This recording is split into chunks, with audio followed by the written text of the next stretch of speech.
Welcome everyone to What the Force, and welcome to a new episode all about Mandalorian history. I'm Marie-Claire Gould, your host, and with me is Allie Andrews, the host of the Knights of Ren podcast. Welcome, Allie. Thank you. I'm so happy to be here. We've been like online mutuals / friends for a really long time. Yeah. I think I'm trying to remember when it started. It must have started when you said, I'm starting a podcast. And I was It was actually, yes. And I said, you're starting a podcast. I want to help you with that. Because that's like, I try especially like new people that are like starting out, if they want advice or anything like that. I try to give them advice because it is intimidating and scary and hard. Mm-hmm.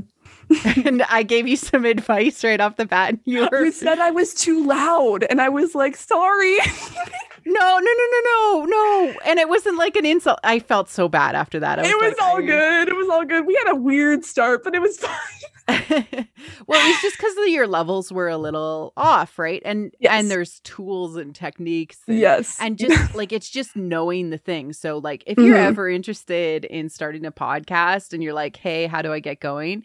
Like, there's like a now a weird checklist in my mind. I'm like, you need this thing and you need this thing and now do this. And then once you have that, record a couple of episodes, learn how to edit, learn all the pieces, get some people to beta listen to it, because you're not going to be used to hearing the sound. Like, it took me, maybe 4 months to become a halfway decent editor of a weekly podcast. And yeah, so that's how it is. How has your journey been, like, becoming a podcaster? It has been a crazy road. For anyone who knows me personally, they know how insane my podcast experience ended up being, because I started it with someone, then a bunch of drama happened in my life with that person, and that person left, and I had to find then I was alone for like 4 months, and then I had to find a new person. And I was also super self-conscious, so I wouldn't have, like, you would offer to do beta listens, I never did it. You gave me advice, I still was like, oh no, I'm scared.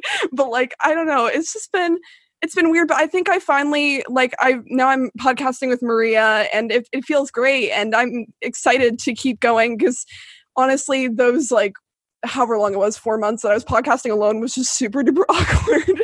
And it would always be like nerve-wracking to like ask for guests, because I didn't always want to record alone. So that awkwardness of recording alone is what keeps me asking for guests, because I've done 2 in a mini episode alone, maybe 2 mini episodes alone. So 4 episodes alone, and I hated every single one of them. Oh, yes. I struggle with it. I love discussions.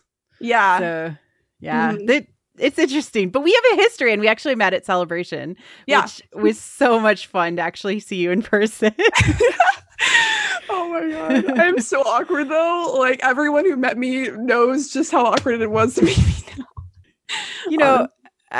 It's okay to be awkward and like come into yourself and then figure out who you are. It's really okay, Allie. I was awkward when I was your age. So awkward. Meeting you was automatically the best, because you literally gave me like survival food, because I was worried I wouldn't be able to pay for meals. So you literally gave me like a bag of food on top of the candy that you were passing out, and I was just like, I was handing out bags of Canadian candy, because like people can't get it in the States, right? So like Smarties and like coffee crisps and stuff like that. Like people that I was like, oh, I love you. Here, take some candy. And Allie was like, I'm so hungry. And I was like, oh my God, mom mode. Here, I brought these snacks because I worry about myself and I don't want to have to like, buy a whole bunch of stuff at the like celebration grounds. And so here, take these snacks. And it was like literally like a Ziploc bag of like, I don't know, it was like oranges and like granola bars and like random stuff. My super mom moment. I mean, I didn't go hungry that week, thanks to you. So. Oh, Allie. I mean, at least next time I will do a lot more prep money-wise, and so hopefully I won't need snacks next time. Well, you know to hit me up because I have snacks. Yeah, exactly. MC, I'm hungry. I'll be like, oh, Allie. But we have 2 years. You have 2 years. We have 2 years, exactly. That's what I'm saying. Yeah. Yeah. So like put away some money every single week and you'll be good. And then I won't have to worry about you and try and track you down. Be like, Allie, did you not eat? But what I love about you is like you started your podcast, The Knights of Ren, which was a reference to Sabine Wren. Mm-hmm. And I think kind of the Knights of Ren, like it was like, oh, good, like hodgepodge or mashup, right? Yeah. And your love for Sabine was so like effervescent on Twitter. No, it's so good. It's so good. You're just a pure joy. And recently, like today when you were recording, or was it yesterday you finished the Rebels Awards? Oh yeah, that was yesterday, all day yesterday. Yeah. So like there was a couple of people who have been doing like, you know, hey, vote for your favorite X, and then on Twitter they'll just like announce what was top, etc. And you're like, I'm doing this, and you did it for Rebels, which was so good because Rebels has such a place in my heart. And what about like Rebels and Sabine is so appealing to you? Oh my gosh, Rebels just means like so much to me. I say this every time I podcast, probably pretty much, but when I was younger, like I was born after the prequel, so I was kind of born in the weird period where nothing was really happening at all. So I kind of, in that way, Rebels was just a big thing for me because it was kind of like my first, like, yeah, I saw the movies when I was younger and I watched Clone Wars, but I was still so young to the point where it just wasn't like clicking in my head as much as Rebels ended up doing, because that was like the first Star Wars thing that was like new for me.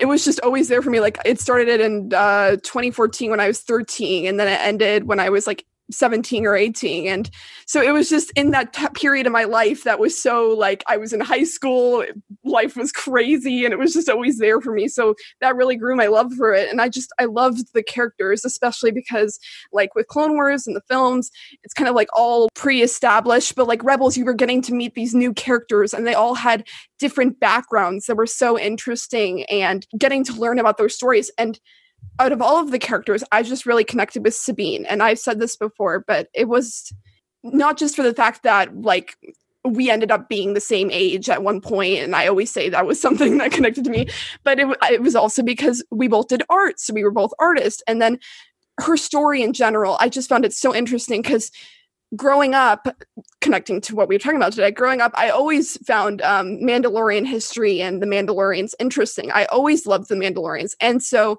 getting this new character that was a Mandalorian, but like in a way she was like the first Mandalorian we got where her like story wasn't just Mandalore. Like she was there as like in this family and supporting this crew and growing the rebellion. And so she had like an imperial tie for a period of time by going to the academy. Yeah, exactly. You know, like she had all of these like layers to her, and she also felt like a very private individual, especially in the first season. So there was a lot of mystery to unfurl there. Yeah, so as like the season's gone on and getting to learn more and more about her story, and this Trials of the Dark Saber, dude, that was like the episode that like, because like I already love Sabine, but that was the episode where we really started to get to see her like open up. We got to hear more about her past and the pain of her experiences. And then through those last 2 seasons, we just got more Mandalorian content. Like most of the Mandalorian content we got in Rebels was like in those last 2 seasons.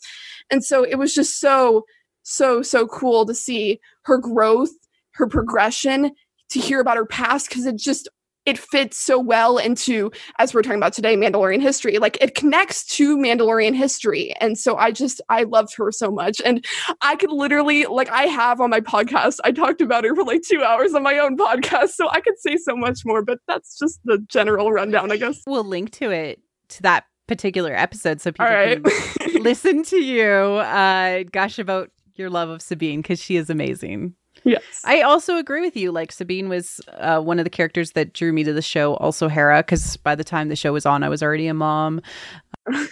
Rebels has like a really special, weird place in my heart, because every episode that came out, I would watch it 3 times in a row.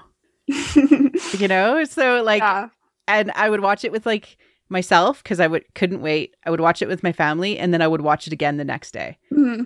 Yeah. Like I don't do that with Star Wars except for now The Mandalorian. So that's really interesting that there's so much Mandalorian stuff. And truth be told, I never really liked the Mandalorians, and I grew up with them. And like my main understanding of them came about from the Knights of the Old Republic RPG video game. So the original one created by BioWare, where you understood that there was a Mandalorian War in the past. And that's probably the extent of the legend stuff we're going to talk about. Yeah. Because we're going to try to keep in canon because we don't know what's officially going to come back. But we do know that a Mandalorian War happened at some point in the past. And we don't know when that was. We don't know anything about it. We know that they fought Jedi. That's literally what I have in the notes. I'm like, War Jedi. And that's like it. I was like, okay. And we know that there's like these remnants that are around in how they talk about things. And like to the most recent episodes of the Clone Wars, they're artifacts. They have artifacts of that bygone era, like the coffin thing that they hold Maul in has like all this mural type art on it explaining what this coffin thing is for, which is to restrain Force users, which we get from Bo-Katan. So like there's this history, and that's as far back as we know. In KOTOR, it's the reason that Revan actually goes to the dark side. He or she, because you could choose. Revan was always a woman for me because I was always playing her. Goes to the dark side basically to prevent the Mandalorians from taking over the galaxy, you know. But we don't know that that's going to happen that way or what. But I hope that we go back that far at some point. So that's kind of our start. That's what we know. Yeah. And then there's some cultural things that seem to be left over from that period of time, which feels very, I would say, Italian city-state in political and cultural structure, because there's house and clans, and that's very like, you know, in Fair Verona, where we lay our scene, these two houses, the, you know, Capulets and the Montagues. It feels like very Italian city-state during the Renaissance in some ways. Yeah. Tell me more about the house and clan society. Well, Mandalorians, there's houses and clans. No, the clan is more tied to family. And we see this especially in Rebels with Clan Ren, as Sabine and her brother and her mom are like all Clan Ren, and that's like their family. And whereas the house is more like the kind of cultural warrior division of it's like how with Death Watch they're House Vizsla, and then with Clan Ren is also houses, but like the houses are basically more so like that general society kind of makeup of their own societal structure, whereas clan is really tied to their family. And I think it was really interesting to get to see that more with Rebels again, as I say, because like we always got like, oh, this is like House Vizsla, it's Death Watch, and then with Rebels we really got like Clan Ren, House Vizsla, where we got to really see more specifically how a specific family can be a part of a house. And as we saw with Clan Saxon as well, there came in more conflict between that and like how much you have to be loyal, especially when the Empire is involved, like where your loyalty is just so tied to that. And that's why the Death Watch were so on their plan, because not only were they holding on to their warrior culture, but their group was just so tight knit because of that societal makeup. The houses to me feel like, if I can just kind of like draw a parallel to like medieval society, when you would swear fealty to a specific lord, you would become part of their household. And even though you might not be that clan, you're in that like sworn fealty structure. Yeah. Clan Wren being part of the Vizsla house means that their loyalties are in that direction. And from an honor perspective, it's a very bad thing to break your fealty to the house that you have sworn to, basically. And that's why I love how Sabine's such a rebel. She literally says in the Protector of Concord, she's like, my mom was in House Vizsla, but I'm not Death Watch, because like Death Watch is like House Vizsla. So when she's like, I'm Clan Wren, House Vizsla, they're like, Vizsla, she's Death Watch. And she's like, my mom was Death Watch, but I'm not. So like, I love that about her. But like, I definitely agree with what you said. It's like, it's always, it's really interesting to like, see how it's not just their own cultural makeup with being a warrior society, but they have their own separate houses, which I honestly, going back to what we want to see more of, if we do see more about Mandalorians and stuff in the past and all that kind of stuff, I think it'd be really interesting to learn even more about the houses, because a lot of what the content we've gotten so far has been so focused on House Vizsla that I think it would be interesting to learn more about the other houses.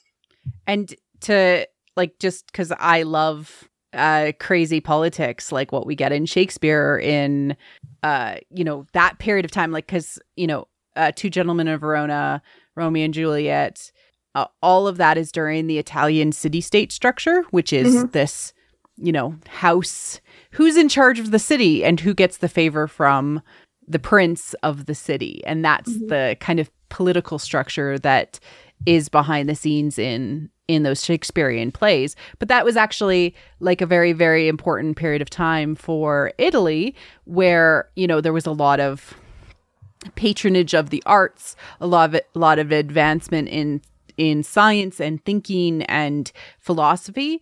And but there's also a lot of fighting, like literally like fighting internally. This is the time of Machiavelli. And I think that they could pull a lot of those threads into the house structure of the Mandalorian with the armor and, the fighting and the warrior code and all of that stuff. And it would just create like such a dope show. Yeah. Like just so good. It's already written in my head. Yes.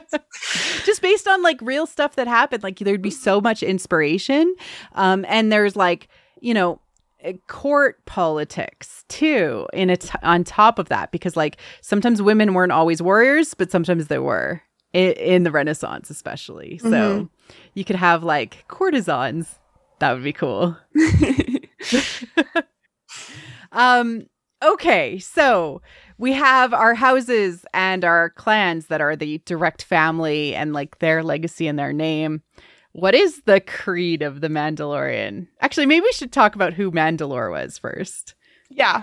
All right. Before we get too deep into the chronological stuff. All right. So Mandalore this is prior to or at least the way we get it introduced to us in Rebels, kind of. This was like prior to all the Dark Saber stuff. So Mandalore was like the original leader of the Mandalorians, and he was backed by the Protectors, as we see in Rebels. That's the house is the Protectors.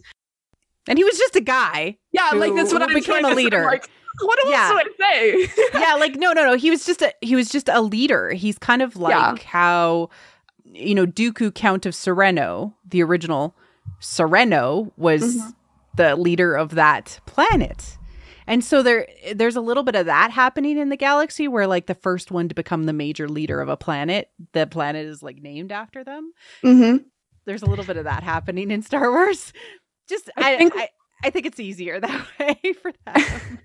I think when we talked about the Dark Saber later, we might get into it a bit more. But I think this is especially interesting because the Dark Saber largely becomes later a like symbol of leadership for the Mandalorian. So I think, although we don't really know much about Mandalore, I think it's particularly interesting that this was before the Dark Saber was in the picture. So it's like, here's a leader who doesn't have like this symbol of leadership backing them up. And so like we don't know a ton, but I find that interesting. Mythosaur, right? Because like they tamed the Mythosaur, the former leader tamed the Mythosaur, and that became their like totem or their crest. Mm-hmm. Yeah, and so that whenever you see like the Mandalorian symbol, that's the skull of the Mythosaur, which is referred to in The Mandalorian, which I thought was really good because it's literally called a mythosaur, like a mythological beast. Yeah, I know. it makes me so happy. But we don't know much about Mandalore other than he gathered a bunch of people together, and they're not necessarily like you would think that like Alderaanians are like a certain type of people. Maybe Nabooians are a certain type of people. Mandalorians were just brought together because of their shared interests, it seems. Mm-hmm. Does that feel right? Yeah, no. I mean, I think that's always, obviously there comes to be conflict later or with specifically following their culture or not following their culture, but like I definitely agree that it's definitely those certain interests that help bind them together in the way. It kind of reminds me of what's the show Andromeda with the Nietzscheans. Never seen it. Okay, well, like they were like a warrior culture that was like genetically modified. All right. Kick-ass warriors. Yeah. Anyways, but they were banded together kind of by a belief structure, and that I believe was the creed. Yeah. I believe it like was first like the creed, and then the code kind of came in later as like a societal like function, however you want to put it. But yeah, definitely I think it was, they were like, okay, so we have these common interests of like being warriors and all of that. But definitely the creed, I think, was formed to really help solidify this kind of like cultural, societal joining. Yeah. It's just, it's kind of like, well, this was their rule of law or what they all agreed to, in a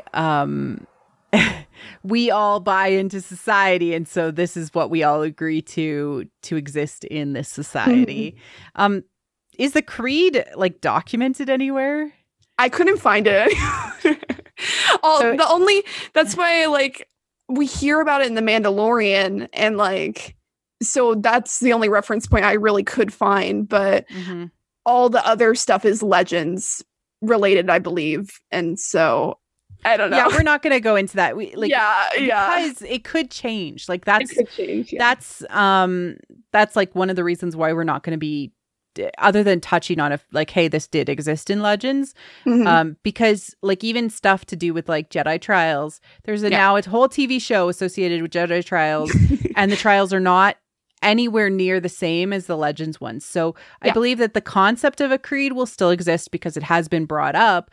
But what that involves could still be yet to be determined. Yeah. And that's pretty consistent with what we've seen with Legends pullbacks, is like they kind of change a little bit. So we will wait and see. But there will be something that was like a rule of law that, to be a Mandalorian, you kind of swore to. Yeah.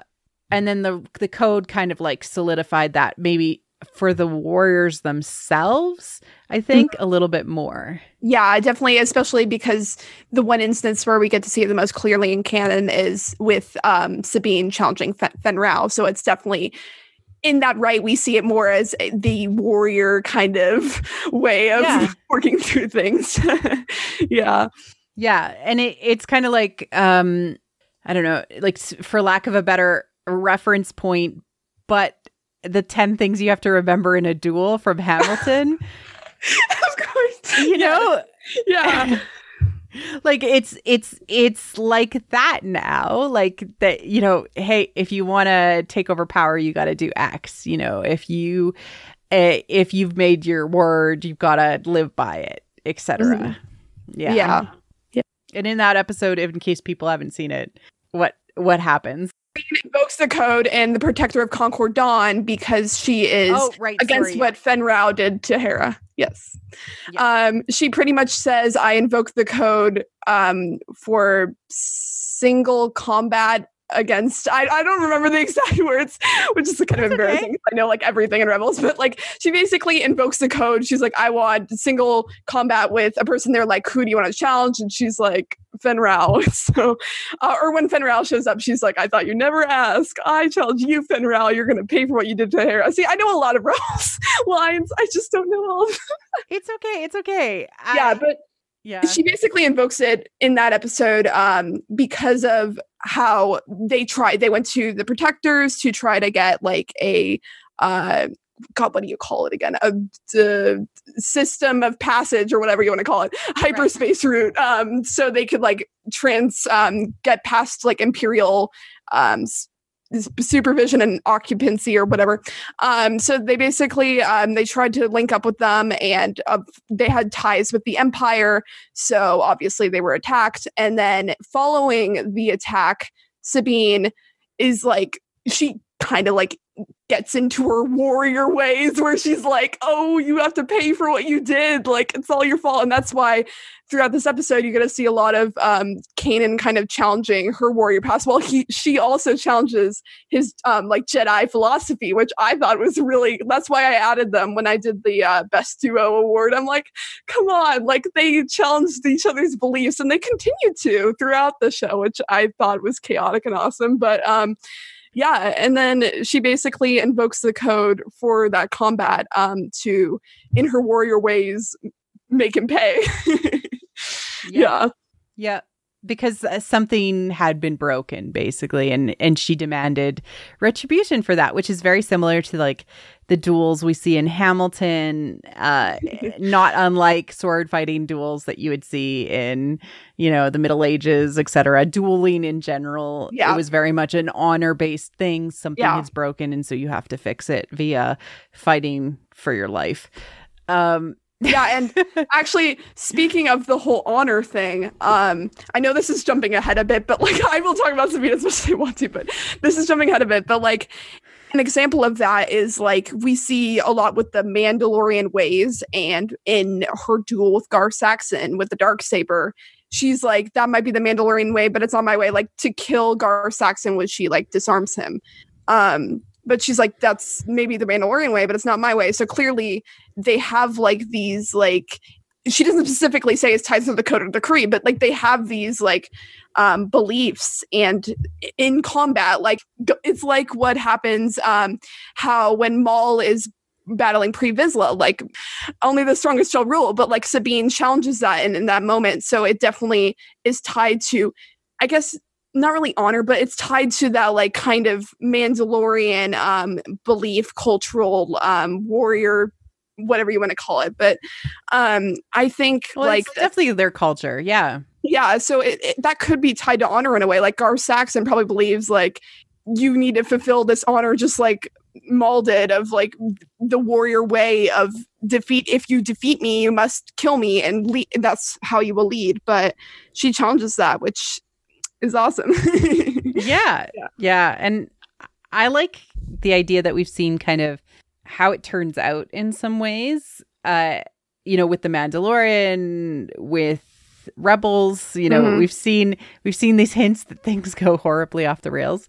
But it also sort of shows us like how things were because of how she says no to certain things, and how you know, Satine in her actions, you know, by saying, hey, we're no longer like that, you know, versus Death Watch. Like there's really, it's what I love about what we've seen in The Mandalorians is there's been a lot of show us, don't tell us. And we're like guessing in some ways because we haven't seen everything. And that's really exciting to me. Okay. So we had Mandalore, and then we had the warring between the Mandalorians and the Jedi. And we got a lot of hints of that, especially in season 1 of The Mandalorian. Yes. Primarily from the Armorer talking about the rival clan of force wielders or wizards or space wizards. What did she call them again? Pretty much. She called them magic wielders or something like that. Yeah, something like that. Yeah, and then in the end, she actually made the child and our Mandalorian Din Djarin a clan of 2. Mm-hmm. So she made them a family, and that's why using the word clan and pointing that out is really, really important to say. But this ties, in a big circle back to, well, when were they fighting, and why are they still enemies, and why would she still refer to them as enemies, and why would anytime the Jedi came to Mandalore, everyone's like, no.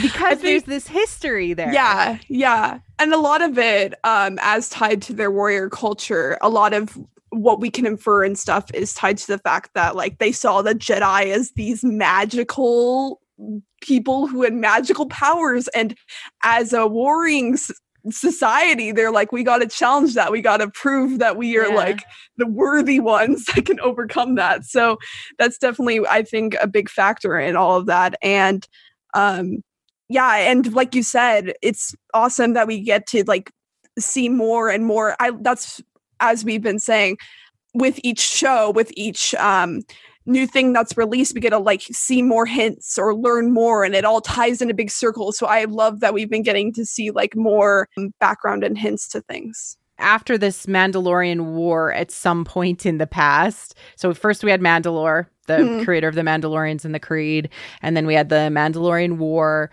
and then we had the Dark Saber period of time. Yes.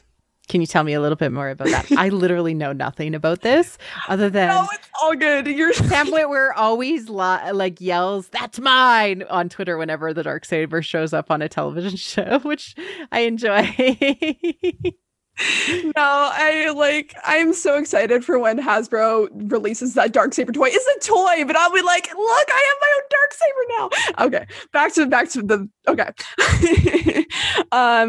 So the Dark Saber period. So basically, the Mandalorians were like at war with the Jedi. They didn't like that they overcame them. But so the only Mandalorian ever to be accepted or allowed into the Jedi Order was Tar Vizsla, and we specifically get this background from Fen Rao in not Legacy of Mandalore, Trials of the Dark Saber.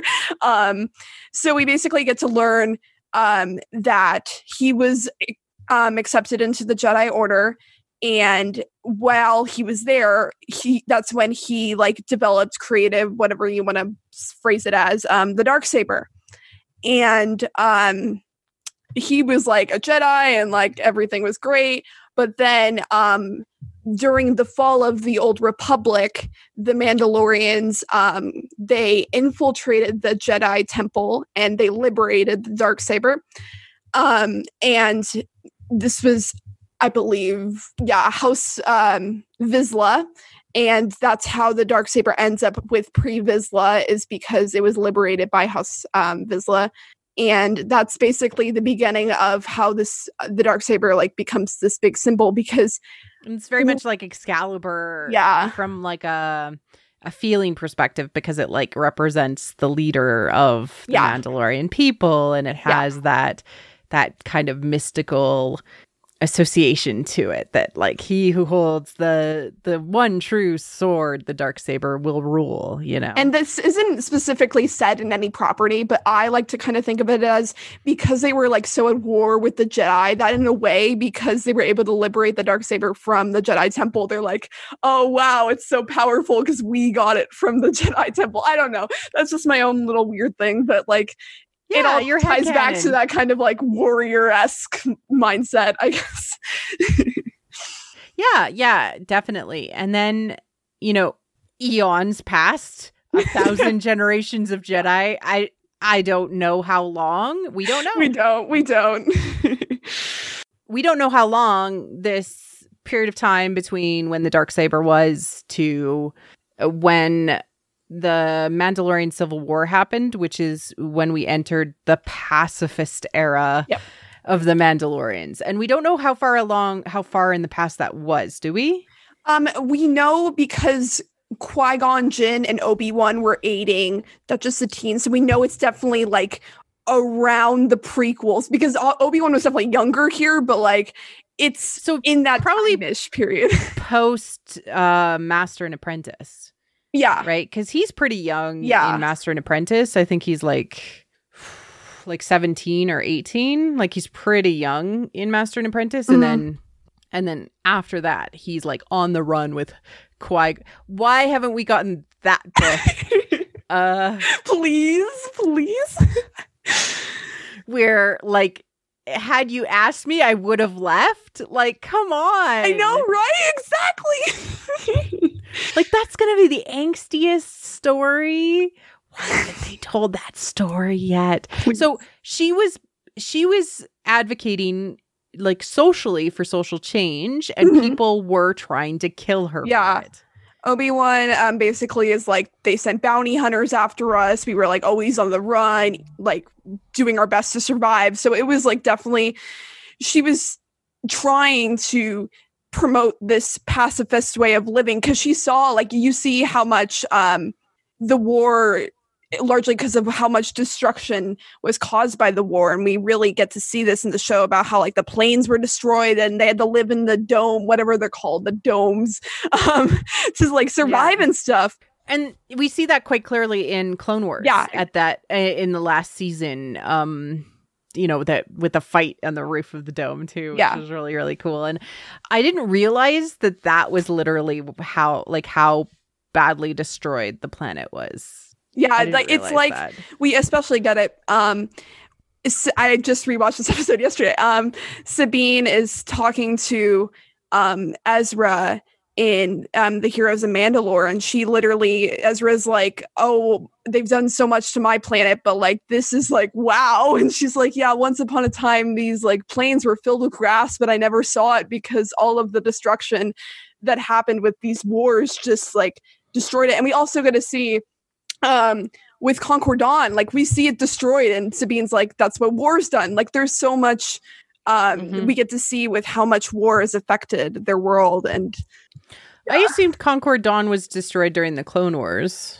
Yeah, but I'm just saying in general, an example of how much war has come to like just ruin their... And I think it makes sense how much Satine was like massively trying to promote pacifism, and like to have like this very, very antagonistic pre-Vizsla of Death Watch going after her, also played by Jon Favreau. He does like an excellent job of sounding like an absolute jerk the whole time. Yes.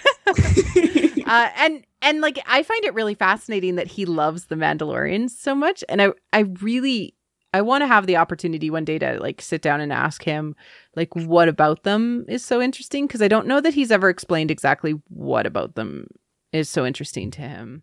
Because what did we have growing up other than, you know, the Star Wars holiday special and, you know, like before the prequels and even with the prequels, we didn't get more Mandalorian. I wasn't alive, so I never was surprised. Yeah, we didn't, like, Boba Fett wasn't a Mandalorian. He was just a bounty hunter. We didn't know anything about Mandalorians until the EU, and then the EU made them this warrior culture.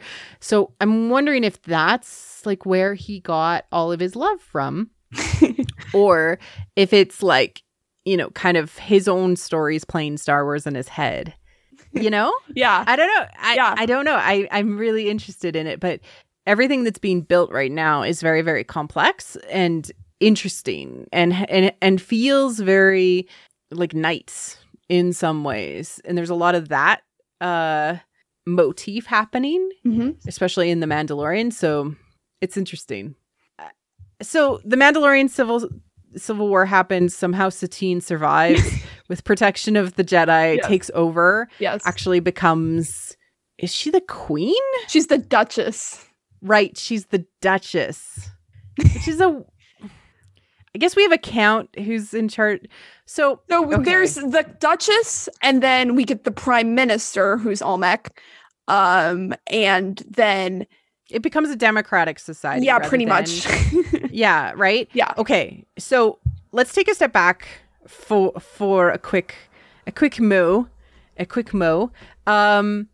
There is old monarchy / regency history scattered throughout Star Wars. It's really interesting. So like when you read like Bloodline, you find out that there's these old houses, and they like houses were entire planets sometimes.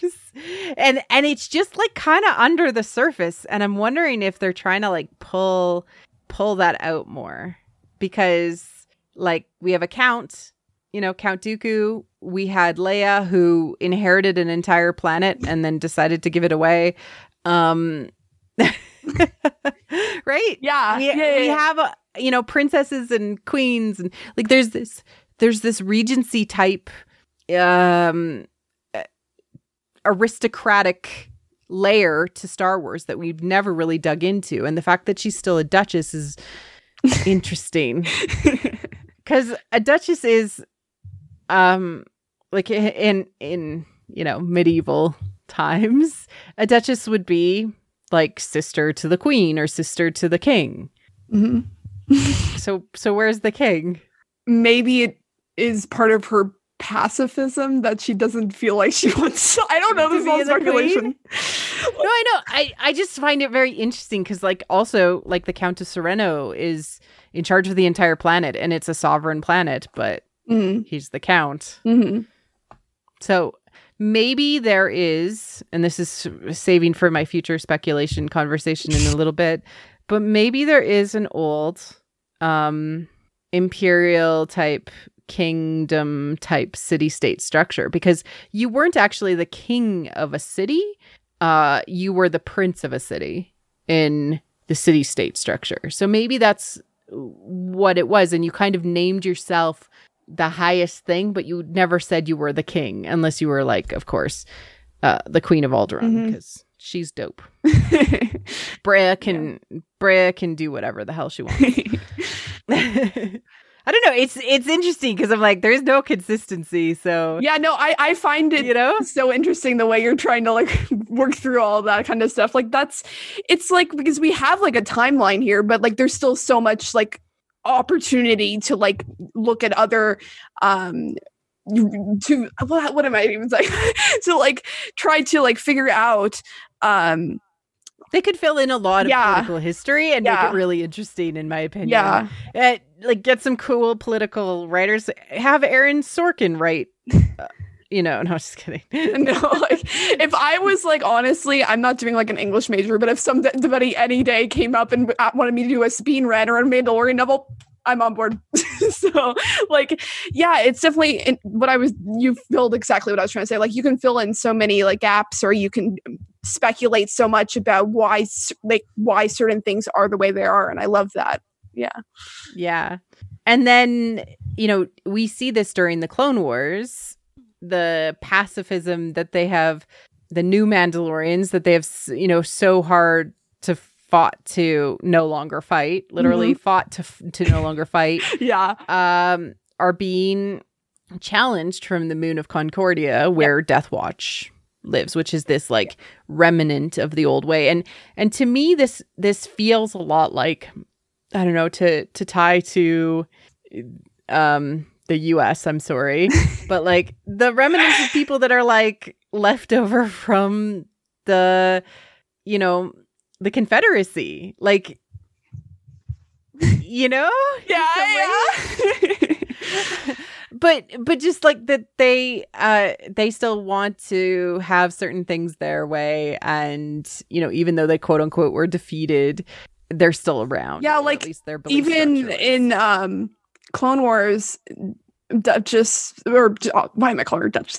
Satine is like tells Obi-Wan, like, oh, they've all died off. Like they were exiled, but they've all like died off. There's probably no one left. Like she just like assumes, she's like, oh, they're all gone, but they're still there. It's been like 20 years, like, or 15 years. Like it hasn't been that long, Satine. But she just like, oh yeah, they're all gone. Like, but they are still there. Pre-Vizsla doesn't look that old. Like, yeah, and they're still like holding on to these, like you said, they're holding on to these beliefs and these principles, and that's why they are so needy to take a stand. Like you see this in Clone Wars, how much they're like, we gotta take a stand, we gotta like take back what's ours and like go back to our old ways. But of course Satine, she's continuing to promote this pacifism while not really excusing the problem, but she like tries to, I don't know what the right words are, but like throughout the Clone Wars, those arcs, she's like, oh, they're just like warrior, like they're just the Death Watch. They should like she says they should be all dead, or they should, or they're just a small problem. But like obviously throughout the arc, she comes to more and more see how serious of a problem it is. But she's just worked so hard to try to promote the pacifism, and those beliefs to, in her eyes, like save the society from more destruction. So yeah, it just feels like she was denying the fact that this group still existed in her society. Yeah. And like from a Robert Bly perspective, she was denying her shadow, and so it literally grew. Like it's like denying the dark side. Like I don't have the dark side, but there it is. Yeah. It's like hiding underneath, right? Like Anakin, right? she just, and in the end, Pre-Vizsla ended up being very, very overconfident, especially with his agreements with Maul. Yes. How he and Maul, as much as I love him, is opportunistic AF. Like he absolutely will just do what he needs to do to survive and to gain as much power as he needs to gain to be successful. Yeah, like when they first take Maul in, they're like, oh, he's an enemy of the Jedi, so it'll be fine. If he's an enemy of the Jedi, he'll be like with us all the way. And then even when they're making deals, he's like telling Bo-Katan, he's like, oh, we'll be able to overcome them. We'll like defeat him. It's okay. Like, did we understand why like Bo-Katan was working with Pre-Vizsla versus Satine? Was it just a family disagreement? I think it had to do with, she really was still believing of their not believing of the pacifism. I think this is what I inferred as a kid, at least, that it was that she just disagreed with Satine's beliefs, and that's why she largely tries to follow Pre-Vizsla. But it's only ultimately she still believed in the honor and the creed and the code and like all of that, right? It's only ultimately when Maul, it's because when Maul takes over, that's when she like freaks out, because it's like like you said with the honor, Maul's like not Mandalorian. Maul's just this outsider that her and Vizsla have always doubted and always been against and always been like, oh, we shouldn't be working, or at least she's like questioning working with him. So that definitely goes back to like that honor stance where she has had these disagreements with Satine, but the enemy of my enemy is now my friend.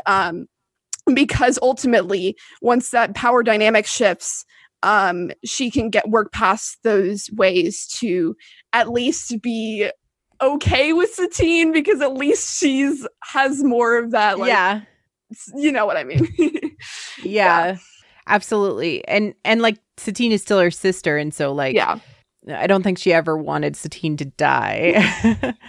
Maybe, and it is who knows? But Maul takes over by killing Pre-Vizsla and taking the Dark Saber, and like that's all the symbolism that the Mandalorians needed to, like, you killed our most powerful leader and you took the thing that we have built an entire culture around. Exactly. Cool.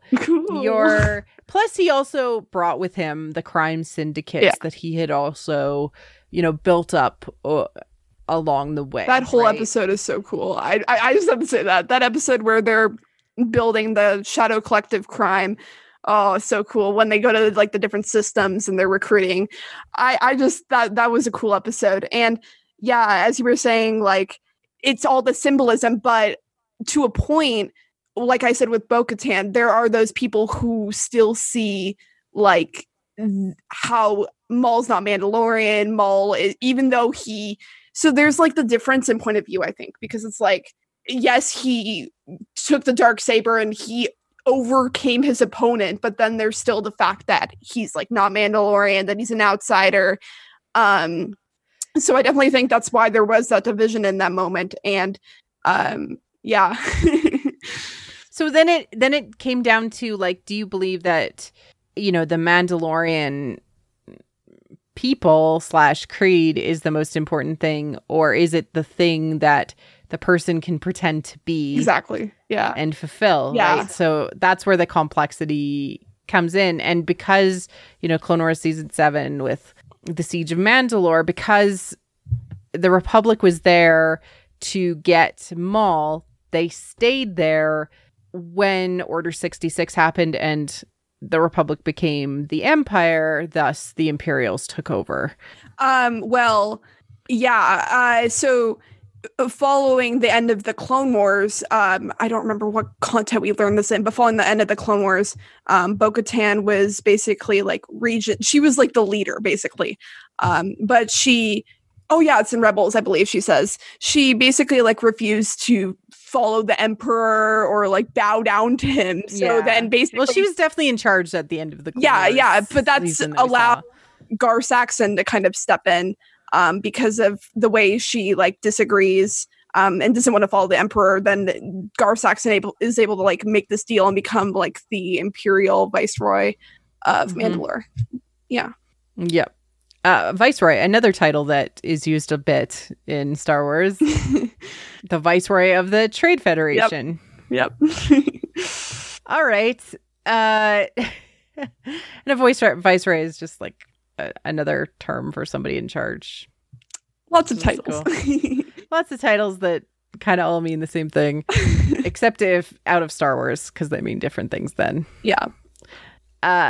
So then we get like... almost 18 years pass. Yeah. And we get into the Rebels. Yay! Yeah. All right. We find out that there's a very complex history, with Sabine throughout the first 2 seasons. And then in the 3rd season, we jump into the Mandalorian history quite heavily. Yeah, so we get like a tiny bit in the Protector of Concordan in season 2, but yeah, it's definitely like season 3 where we really start to get to learn more. And it's especially, we get to learn how much it like comes in like with Sabine's story even more, because like before we like knew she was at the Imperial Academy on Mandalore, and like we knew like she had this past in regards to that. But we really get to like learn about this weapon, the Duchess again, this weapon that she created at the Imperial Academy. And we get to see in seasons 4 specifically how devastating this weapon is for the cultural implications, because of how their armor is such a part of their culture and their society. That so what does the weapon do?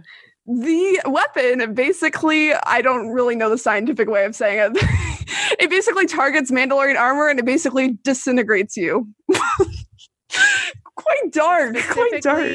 Targets Mandalorians and like kills you dead. Yeah, and there you go. That goes against how they feel like battle and fights and disagreements should be resolved, right? Yes. Which is who can physically outmaster the other person with their brains and their brawns and everything like that, and the tools that they have on them, rather than they, much like magic, they would view this as like cheating, right? Or and outside of what they would agree with. Yeah.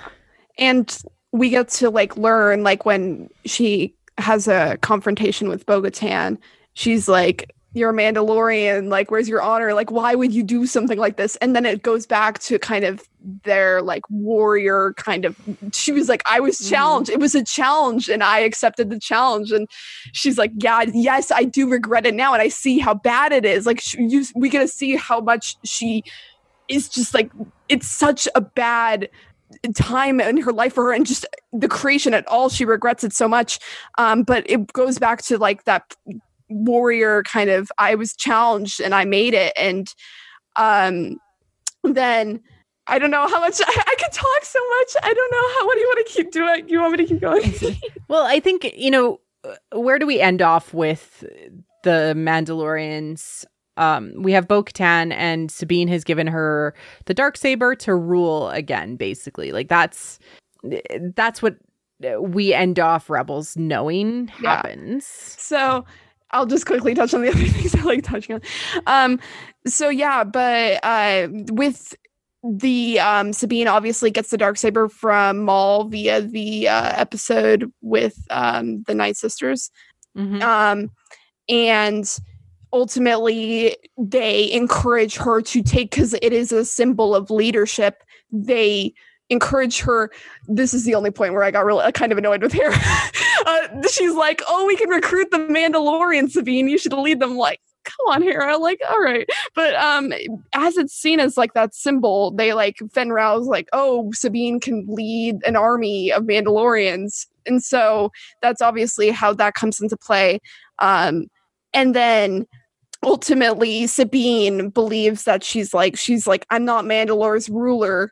I don't want to take that responsibility. That's like not my place. So that's why she ends up passing the Dark Saber to Bo-Katan, and Bo-Katan and her actually kind of have this interesting relationship where they kind of come, because like they're so against each other in terms of this weapon, and they kind of come to like understand each other in a certain kind of way, because especially in the moment when Sabine turns the weapon onto Stormtrooper armor, and Bo-Katan is like, this isn't like what we should do. It's kind of, I noted this, like, it's a big turning point for Bo-Katan in a way, because so much of, like I said, so much of Bo-Katan's like past was following that like warrior way of overcoming. But in that moment, she kind of values more so the honor of not taking the life like Sabine does with Gar Saxon.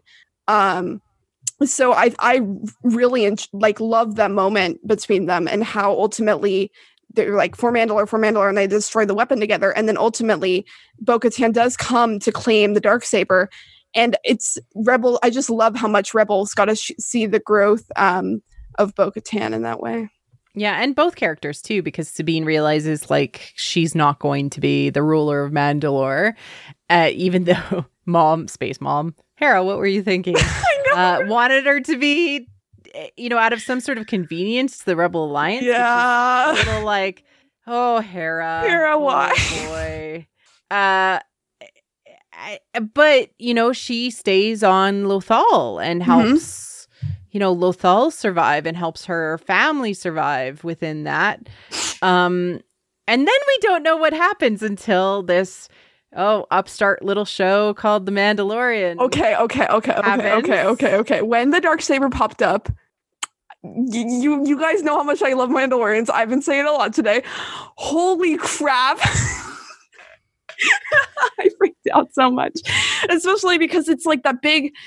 This is why I'm so excited for Mandalorian season 2 and just learning more in general, because like you kind of get like this full circle story with Bo-Katan in a way of, she's finally like the ruler, and she has the Dark Saber, and she's like learned a lot along the way, and then all of a sudden here's getting it with the Dark Saber, and we're like, okay, so something happened. So we learn a couple of things from the start of the show, and it's again shown, not told to us. It's shown through flashbacks, etc. It's shown through the fact that the Mandalorians are like literally living in the sewer system of the city. Like everything is hidden. They don't even know how many there are in the city. Like that to me is just so telling and emblematic of of how far they have fallen. So they are no longer houses. They are a tribe. Yes. And using the word tribe, like, kind of denotes how small it is too, right? Yeah. And this all happened because of something called the Purge, which Gideon refers to when he took the Dark Saber from Mandalore and killed the Mandalorians to dead. Probably destroying the planet, what remained of the planet, because they have no home now. Yeah. It feels very much like Zeb and the Lasat. Yes.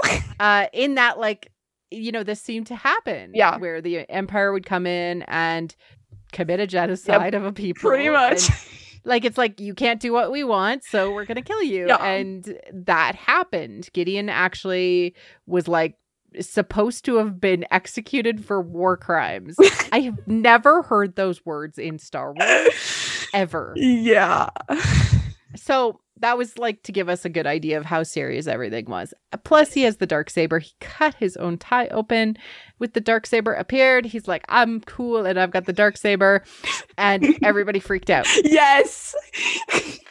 The Mandalorians themselves, going from an interplanetary people to a handful of people potentially spread throughout the galaxy, is crazy.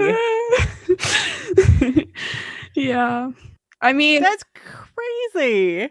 That's all we know. Like, literally, that's all we know is that they were in charge of several planetary systems. We know that. Yes. Even as of the time of Rebels. Yes. They had several planetary systems. And now they have none. It's insane. So, and that period of time between Rebels and the Mandalorian is about 10 years. Yes. So that's how long it takes to... A lot of time that we could cover now. Yay, let's go. Yay. So I wanted to ask a few questions. Right. Why is the helmet not allowed to come off? Because Din is not a born of Mandalorian. They have become like this collection of the creed and the code are all that remains. So maybe there's a few actual Mandalorians left who are just trying to pass on their culture, and it's become more like a knighthood type handoff. We know Katie Sackhoff is going to be in Mandalorian season 2, so we know we will get like Mandalorians back. We know Sabine exists, so they are out there. But like, why can't this helmet come off, Din Djarin? Like, I know mythically, I know hero's journey wise, I know all of that reason, and I know kind of from from a story perspective and from the fact that they use stunt men, two of them, to film all of his scenes, and then he's just over top of that. Like, it's like Dave and John have treated the show like a cartoon. Yeah, he is a cartoon character, and then they can do the audio over top of it. Which is a very smart way to film the show too, right? Because then you also don't need to put Pablo Pascal into tons of danger all the time. Yeah. Right? Yeah. You can have the trained professionals be the Mandalorian doll, and then he's the voice person, and he's very amazing. Like, he's holding like the pillowcase or baby Yoda in his hands while he's like doing his voice. But I understand like the whole logic about how they do it and why they do it from a technological perspective. Yeah. But why can't he take off his helmet? I believe that it has to do with the I don't know if it's specifically the creed, but it's definitely a way of Mandalorian honor, I believe. I feel like maybe in a way it's like their new kind of code in a way, because like their society has gone through such a destruction, and obviously they have to like hide in the sewers now, and they're so like hidden, and maybe in a way you could argue, oh wow, they're hidden so they keep their helmets on now, but I don't know what I'm saying. Well, so I definitely agree with you. Like, I think that in an effort to maintain certain strictures of their code, they were like, well, how can we prove you're a Mandalorian? But by saying that you never take the armor off. Yeah, it's like, right? Yeah, basically because like they can't really follow their warrior ways anymore because of the purge and everything that's happened. This is kind of their way of continuing their kind of culture and society and having a code still, despite the fact their code obviously can't be like tied to warrior principles anymore. Like it's no different than like a samurai who has to treat their sword a particular way, or you have to wear your tabard or your coat of arms. It's just another method of controlling the uncontrollable. Yeah. Right? The fact that they have been exterminated, essentially, shows that, you know, they need to have certain things in place to give them structure. Yeah. Even if it's just the fact that he can't take off his helmet. And my hope is that by finding home, wherever that is, finding his path, finding his journey's end, etc., like where his community is healed, i.e. the Mandalorians. Yeah. And probably also his original family too, like coming to terms with that, I think we'll get to. Speculation for season 2, The Mandalorian.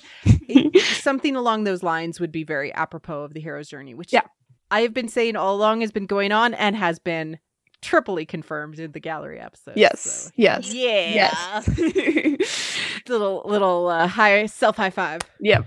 There you go. Good job. But okay, so now into speculation land. What are we going to see? There's a lot we could see. I mean, like we talked about throughout this conversation, there's like a lot that they could still cover.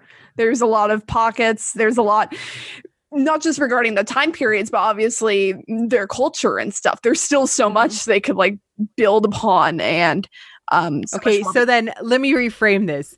What would you most like to see from a story perspective? Because I have my favorites on what I want to see. How about you go first? I have to think. Well, I have like 3. All right, you go first. Okay. So first and foremost, I want to see the Jedi Mandalorian War. I think it would be amazing, especially if we had some sort of amazing romance in there.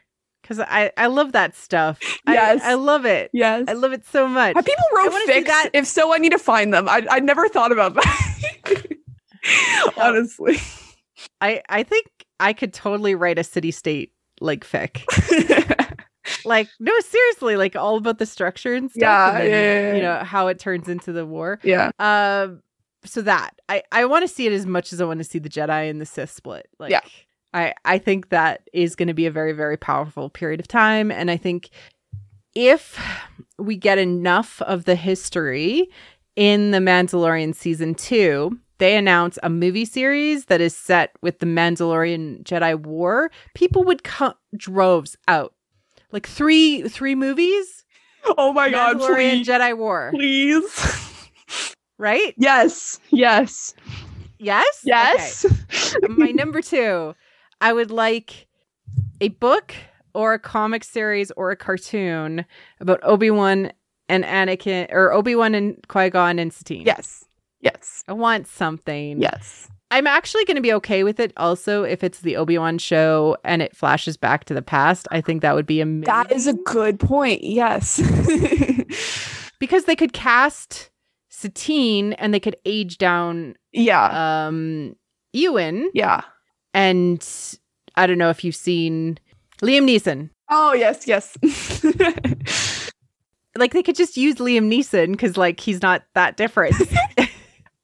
And, like, he would just be in the background or whatever. And it would just, like, showing those scenes specifically on screen, which is just, like, so amazing to see. And then give us, like, the whole thing, like, in a comic book or a book. Written by Claudia Gray. She wants to write it. Just putting that out into the universe. Yes. Although she's very busy with the High Republic, I know, but still. All right, so those are my 2. What would you like to see? I could probably think of a third, but... I thought you said you had 3. I have 3. in general, I would like to see a political show about Mandalorian culture with the house structure. You echo very much my wants. Okay. Well, all right, let's see. Well, definitely I agree with all three that you have said, and I'd want all three, especially the Obi-Wan scene stuff, because like, please. If we're talking Mandalorians in general, I guess as a personal want, I guess just a background Sabine novel or something, because just please. Oh yeah, that'd be cool. Yeah, and that can really kind of connect to that time period. What she was doing during the OT time, like during that time, like, because we have nothing, literally nothing. It would be cool to see that, and then you could actually figure out what happens to Mandalore, like, through that. Yeah, just cool. Anything with Sabine would be amazing, obviously. I mean, and we're gonna get the show, like. I know, but like, I just need it sooner. It's coming. I'm sure it's going to be one of the next announcements. I hope. I keep up my hope every day. The Where's Ezra show. Please give it to me. Ahsoka and Sabine heading out to go and drag Ezra out of Hondo's basement, because that's where I think he's hiding. Oh my God. He's in Hondo's basement, just chilling on the couch. He's grown like a terrible quarantine beard. Oh my God, I'm gonna draw this now. Yeah. And he's hanging out with a Purgle, eating like Cheetos. Oh, I can go. Oh my God, that's perfect. Okay. So yeah, definitely anything Sabine related, whether it either be like the OT time, like that Where's Ezra, or even just to get to like learn more about her time prior to Rebels even would be cool for me, because like just any Sabine content, honestly, because that could really kind of connect back to because it was the Imperial Academy on Mandalore, so maybe that could even connect more to that time period of when Mandalore is going through this transition period.